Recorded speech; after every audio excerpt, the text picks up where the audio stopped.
I'm not saying it didn't happen, but what I did see was Joe Biden on the news talking about 100% relief effort to the people who lost their property in California.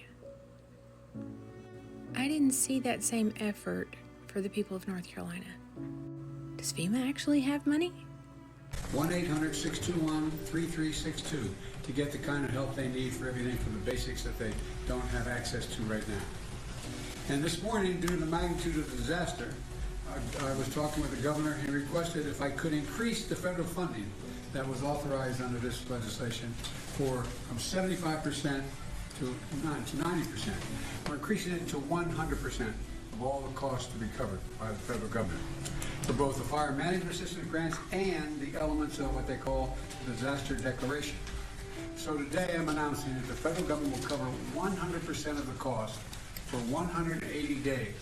This is going to pay for things like debris and hazard material removal, temporary shelters, first responders' salaries, and all necessary measures to protect life and property. And folks, I want to underscore, I told the governor and local officials, spare no expense to do what they need to do to contain these fires and in their communities that have really been devastating. And we're doing literally everything we can at a federal level. That's also why I call this group of folks around this table of all relevant federal departments and agencies together to discuss what more we can do, and some of the folks around the screen as well. Before we begin things, here's an update on where things stand right now. First, we're focused on helping contain these fires.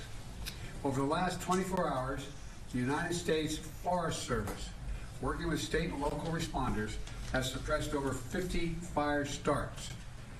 And the fire in the Hollywood Hills has been contained by brave firefighters risking their lives. Right now, 3 major fires are still burning in the Pacific Palisades, Pasadena, and in Sylmar. I want to be clear. What I know from talking to the governor, that there are concerns out there that there's also been a water shortage. The fact is, the utilities understandably shut off power because they're worried the lines that carried energy were going to be blown down and spark additional fires. But the Cal Fire, when they did that, it cut off the ability to generate pumping the water. That's what caused the lack of water in these hydrants.